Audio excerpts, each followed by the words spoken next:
on Instagram stories over the last little while, I noticed like you post like a whole bunch of album just covers. Yeah. And then I noticed, well, they're kind of also connected to Spotify playlists you've been making.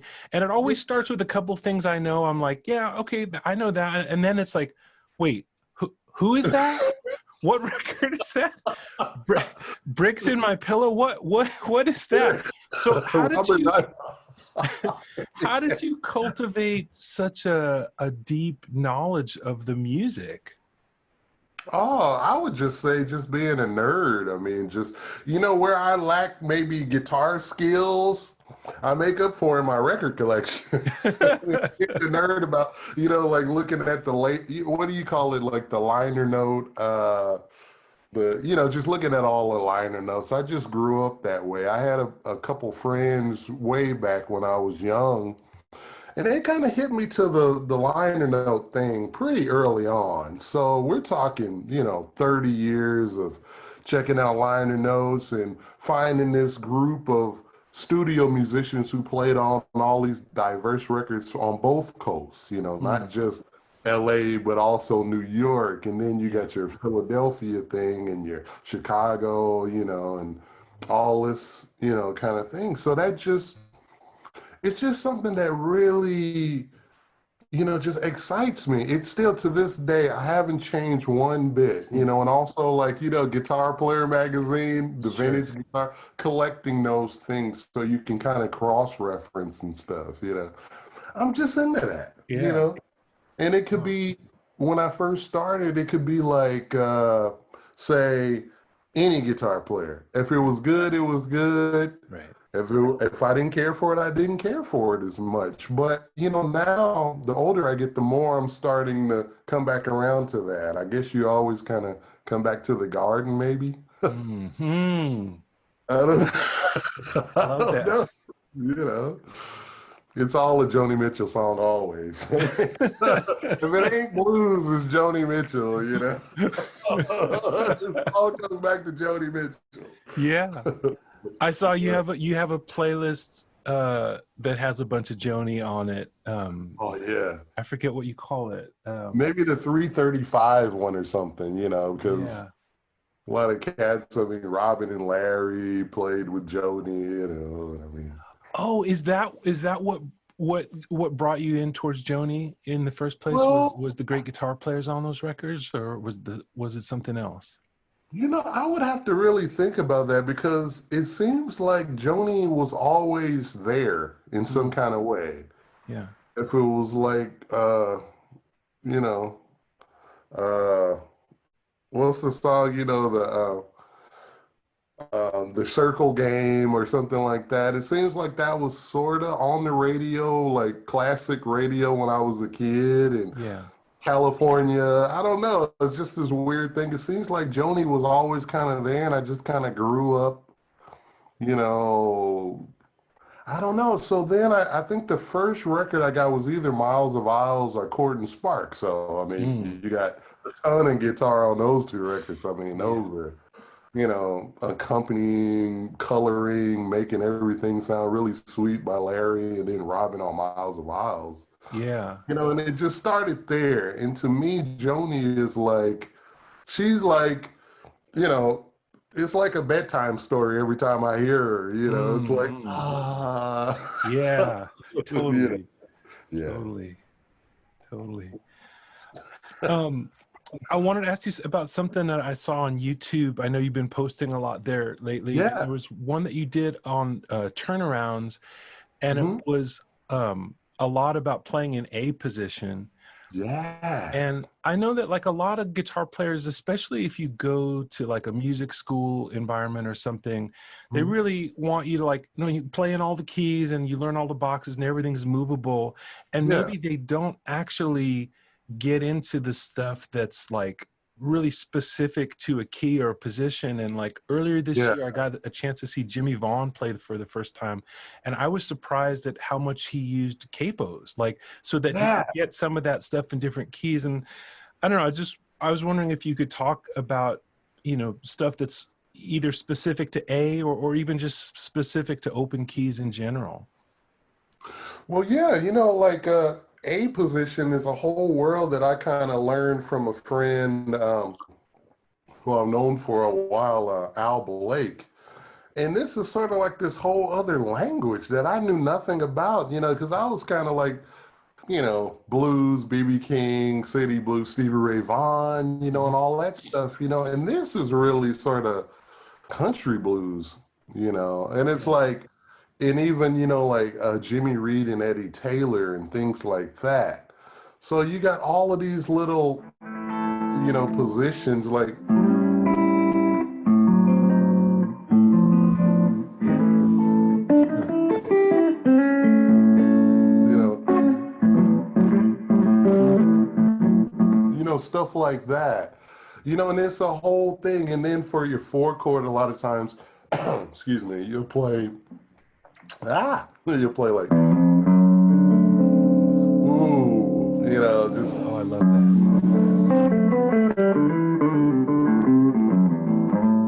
just, and that like when he first kind of played some of those for me, I was like, oh, okay, this is getting more in the, genetic makeup of of blues, Right. So I Right. just really kind of went off on the deep end and just learned a lot. But I think the thing that runs through a lot of this is just this,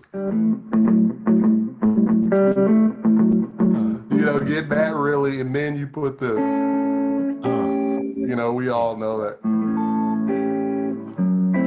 And then, for your five chord, you got the open E, which is, oh man, just the The greatest. E7, It's like, so it's a lot of fun to just figure out what are you gonna play in like the turnarounds, playing like,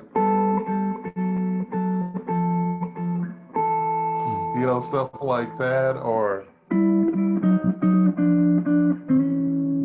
not even changing anything, you just move it right now, you Hmm. know.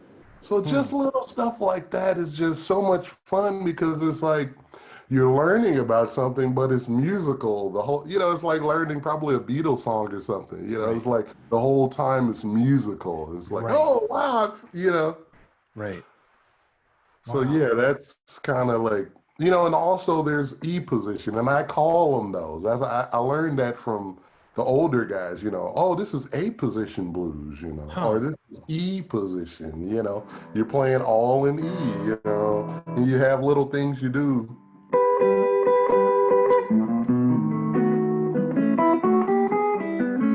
So you learn like all of this vocabulary in A. You learn all this vocabulary in E, and a lot of times they'll be different. Mm.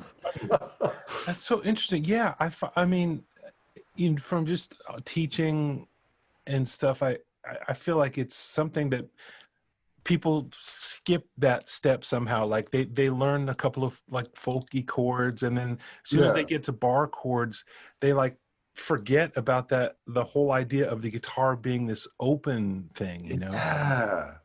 You know what's funny too? It's like it seems like the older generation, I'm always drawn to like what, Joan Baez or what these, more folk Judy Collins or what they were like, how they played or who they learned from and stuff Mm. like that. And a lot of these guys like Bob Dylan and everybody, they knew their way around the Huh. A position blues or a E position blues. I mean, they could finger pick and and that always just like, man, there's this whole world of guitar playing that's about accompaniment and all of these things that I know way better than I do. Way better. Adam, I mean, I'm not even like, Well, come on. exaggerating at all. Come on. But you know what I mean, though. It's Sure. like this whole thing. What's beautiful, not to get off the subject, but like when you have a chord or a chord sequence and having a guy like yourself to be able to know theoretically and musically how to play like different triads and different things to enhance the song is so beautiful to me, and Mm. this is sort of like the same thing in a more guttural way, like a Yeah. more, you know, Yeah. eh, yeah. You Yeah. can tell I get pretty excited talking about I do. I love it. Man, it. I love it. I love it. Yeah. Um, I wanted to ask you about songwriting, because that's something I know you've been getting more into, especially in the Yeah. last few years. What got you into it? What's exciting about it for you? Well, it's a whole new world, and I was just talking to a friend the other day, and I just realized, my last record was the first record that I ever wrote songs for. Really? So I've had this whole journey through music, and I Yeah. only started writing songs a couple, 2 or 3 years ago. That's Hold On. So yeah, so I feel like I have, a lot to say and to tell my story. And I think it was like confidence that I was lacking before, but then I started getting really heavily into like old country music. For Hmm. some reason, that really resonated with me to write, because I'm like, man, this is like basic, I love you, she doesn't love me, or, I'm taking over the house and family or Yeah. whatever, and I was like, man, okay, maybe I can you know, write about some of this stuff that I want to try and write about. And that's kind Right. of what, because blues for me, I was like, oh man, well, I'm sort of a traditionalist when it comes to blues. And I was thinking, oh, well, I want to express myself with maybe a couple different chord structures or Mm-hmm. whatever like that. So I Mm-hmm. felt like country music kind of lend itself to that. But then I realized that I could do it in a blues way too after I done hold. I'm just all over the place. But Yeah. yeah, that's where it started. Uh-huh. And then lyrics before music probably too. Sit Hmm. down and write a bunch of ideas down and try and fit that with some kind, like try and make some music for those words, I guess. Oh, okay. So actually, like maybe writing something even without the guitar in hand, but Yeah. just writing down ideas. Yeah. Okay. What do you think is your best song you've written so far? Ooh. Wow. That's a good one. The best song, um, wow, that's a good question. I mean, that like on Hold On record, can't really talk about my new record yet, but Okay. it's Okay. coming soon. Okay. But yeah, it'll probably be something off that record. But as far as Hold On, I would say probably for some reason I like Hold On. Hmm. The Mm-hmm. song Hold On. Yeah. It's super simple and it's not really, it's just the message, and it's just direct. It's probably, yeah, I would say that one and maybe You Need Me or something, I Mm-hmm. guess. Just, Okay. I think for the sheer fact of uh I done it, Right. you know. I did it. I got up and I wrote a song. Wow. you know. Yeah. Yeah. What about you? What do I think is the best song I've written? Yeah, and just the process kind of.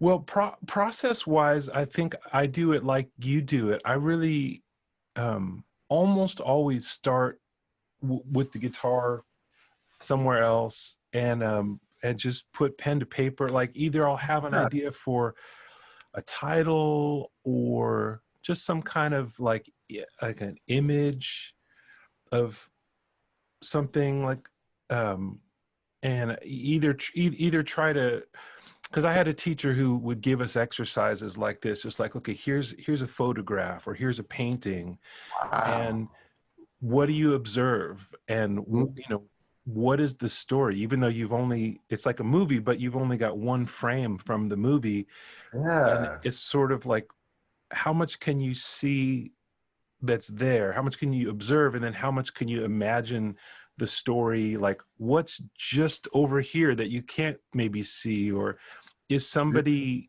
not in this picture who just left or might be coming Yeah. later, or Wow. what season is it or what time of day. So I had a couple of teachers when I started writing songs. I took a poetry class, I took a creative writing class, and they give Yeah. us these kind of exercises. So that's I really always write from there, trying to make the story be strong. you know, Yeah. not necessarily thinking about, oh, you know, what's the hook or what, you know, how Yeah. am I gonna, you know, but just what's the story. And then when I feel like that's, and sometimes I'll write maybe more than I need. I'll write 5 or 6 verses when you only need 2 or 3, and then kind of make it as strong as I think it can be, and then pick up the guitar and try to, like, almost like you're watching a movie and you're trying to, like, underscore the movie with the music, you know. So it's different from, like, starting from, okay, I've got a guitar hook and now I'm going to write to that, which obviously that's a great way to write too, but it's never been my thing for writing. Yeah. Yeah, you know, it's another thing that I really like in most things, life in general, is like something really, really painfully simple. And then you have this burst of something, you know, maybe a sophisticated chord or or, you know, like sometimes you hear like songs with like this piano and it's Mm. just super simple. And then they have strings or Yeah. something, you know, just as Yeah. a, you know, I really, really like that, you know, and that's the direction I plan to go in is really straight ahead, you know, Chicago blues, but just, you know, this journey that I've been on from, you know, all this time and just kind of marry those two things together. You know, it's kind of where I'm at right now. And another thing you said about the story was I feel myself wanting to kind of do like videos with music to them, like soundtrack videos, like find stock footage and Yeah. then just, you know, since we're at home anyway, Mm. and, you know, I just downloaded Logic and Right. you know, I'm gonna start recording here at home. I figured that would be just fun. Yes. Oh, You yes. know? Yeah. Yeah. So that's Wow. why. Well, keep me posted. I would love to Oh see. man, you'd Would be love to great see. to play some too. Oh, that would be amazing. Wow. Okay. Okay. Just Wa- yeah. Wow. I was thinking when you were saying about piano with and strings, like, I would love Yeah. to see you do a concert with, is it I think it's in the Netherlands, that Metropole Orchestra. Do you know what I'm talking about? Yeah. It'd be great to have you do like a concert with your songs, but then also like have orchestral elements around that. That would be incredible. Oh man, I would love to do something. I mean, that would be so amazing. That's like the ideal for the sake of the song, totally just that would be a dream to do something like that, you know, just Yeah. to like totally muso, like just beautiful melodic. Oh, okay. Yeah. Anyways, it'd be amazing. It would be amazing. I I wanted to ask you about, this is a different from songwriting, but I'm just kind of curious. Like, I really like your Baked Potato record, the Burning Blues record. And so that record like has a lot of the songs like from My Turn. It's like around that record, Yeah, right? yeah. So I'm curious, like, and they're both such strong records, but slightly different energies just because of what happens live. I'm wondering if you have Yeah. any favorite live records by other people, you know, live records that you've loved. Oh, wow. I have so many. Like, you know, I don't know when you first said that. I mean, Band of Gypsies, Jimi Hendrix Band of Gypsies, like immediately just popped in Miles of Ours, like we were talking about Yeah, before, as a yeah. live record. Larry Carlton live at the Baked Potato, Oh yeah. you know, and then like blues records. I mean, you know, Blues is King by BB Right, King. Live Wire Blues Power by Albert King, you right. know. I mean, just and then King Curtis live at the Fillmore, Oh you right, know, with the right. Soul Stew and all that on there. So Incredible. those are like the just off the top of my head, you know, records. I mean, you know, Sam Cooke live at the Harlem Square or whatever, you know. Oh yeah, Yeah, you yeah. know, that kind of stuff. And There's so many, Mike Landau, Live at the Big Potato, both of them, so. I don't know those records actually. Yeah, pretty wild stuff. That guy is really great. He's really cool. We Want Miles. I Oh, love that right. record. It's just Right. crazy. Like Mike Stern is like Oh, yeah. going to the moon, Yeah. Huh. Yeah. Huh. Yeah, I know. When I think of Mike Landau live, I know him. There's a James Taylor record from like the Oh, early 90s. yeah. Yeah. Um, but I Yeah. don't know Mike's own solo live records. I'll have to check those out. Yeah, it's pretty crazy. You know. Yeah, I'm just trying to think other live records. Yeah. It's funny, my Live at the Baked Potato, I kind of feel a little, it's like I'm a little funny about that record because it was right after came off tour with Eros Ramazzotti.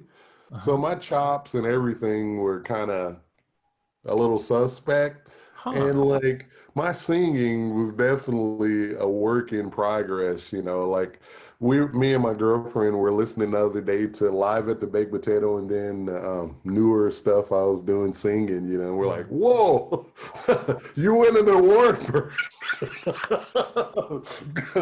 best achiever as far as those vocals go. Because I'm very, I laugh at myself. Sure. I don't never think, like, oh yeah, I just, if you can't laugh at yourself, who can you laugh at? I don't take Right. it too serious, Right. so, Right. but it was pretty, it was pretty drastic change there, Huh. so I Have you? just want to do better. Hmm? No, sorry. No, I was done.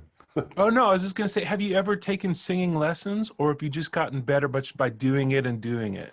Well, I did take some singing lessons actually, and they were really cool. And I think the biggest thing that I got from the lessons was, Kirk, if you want to, you can be, a good singer. Uh, you have a nice tone, everything like that, Um, breathe. You got to learn how to breathe in Hmm. your air. Those were the big things, And what I think I lacked a lot of was confidence in Hmm. singing every day. Hmm. So that's still, I'm like talking about like present, like now too. You have Yeah. to sing every day, and every time I sing, it's almost like I'm starting over again.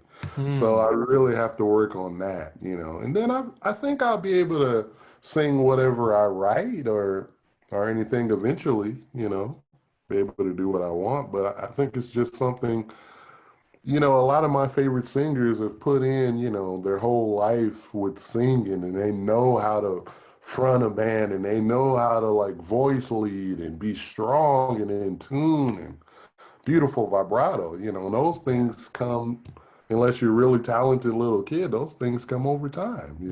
Right. Over time, and that's for you who is decades into a career of playing guitar is Yeah. still a kind of a new Yeah, thing, right? Like, absolutely. huh? Like, when did you start? Hmm. When I Was there a time when you were younger when you weren't singing at all, when you were just like a gig was just playing guitar only and not singing? Oh, well, my whole time was pretty much that. I mean, singing was, when I was a kid, I would like hum along with my guitar. And even when I didn't have a guitar, I would hum along, but I never sang. And yeah, singing was, it took a long time to even get the confidence to sing one or two songs, Okay. because it was like, you got a guy who's playing professionally in a foreign country with a pickup band, and now you have to sing at least on a level to be decent. Right. That's a lot of pressure. It's not like singing a little jam or a little rehearsal with your friends and you're warming up. It's like you put on the stage in front of, 1,500 people, and you Hmm. got to like sing. So that was a, that was like crazy. Huh. Huh.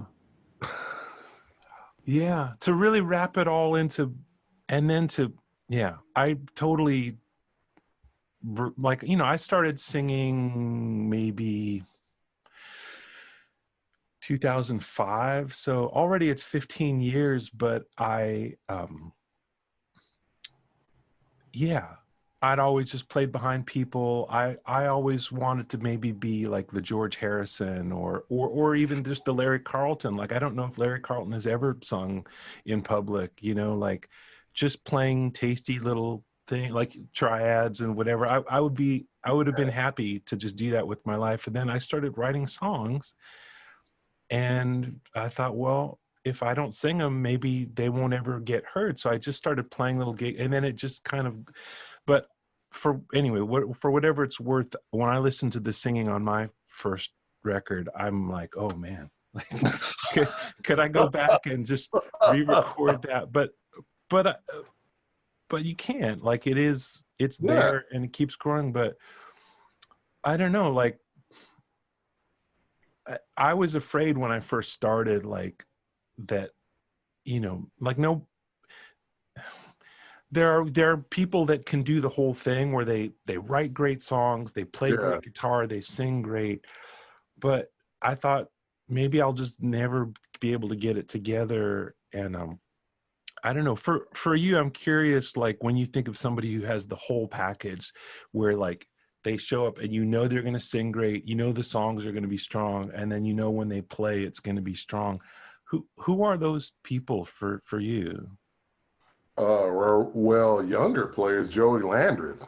Hmm. Joey Landreth is like a young guy from Canada, and he is perfect. He sings Dang. like a bird. He plays like he plays amazing, you Hmm. know, writes great songs. He's Hmm. handsome. Yeah. Ah. Dang. But yeah, he's great. And he's a nice guy too. Oh Ah. man. Dang it. So, Oh that's no. a guy. But you know what's weird though is like I don't always like really, really, really great prolific singers. Interesting. Sometimes I like singers that have a character or they sound unique or weird or they don't sound. So I almost like to sometimes, like singers like Bob Dylan can like deliver a song in a special way, Right. where you'll have some fantastic singer, and it might take away from it. Right. Because to me, like a song is about painting a picture. Right. It's like, oh man, I know exactly what he's talking about.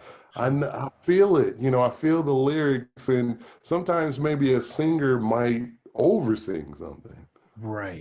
So I'm not always just so drawn to like the most amazing singer. I love a lot of amazing singers Sure. because, but Sure. like when I think of singers, I mean, like I love Bobby Bland, Mm. because he was a virtuoso singer, but he also just had this, you felt every note. He told a story. It was really soulful and just heart-wrenching. It was so good. And then I love Karen Carpenter Mm. because it's a certain way that she could deliver a melody that was so pure and Mm. so just right on the money all the time.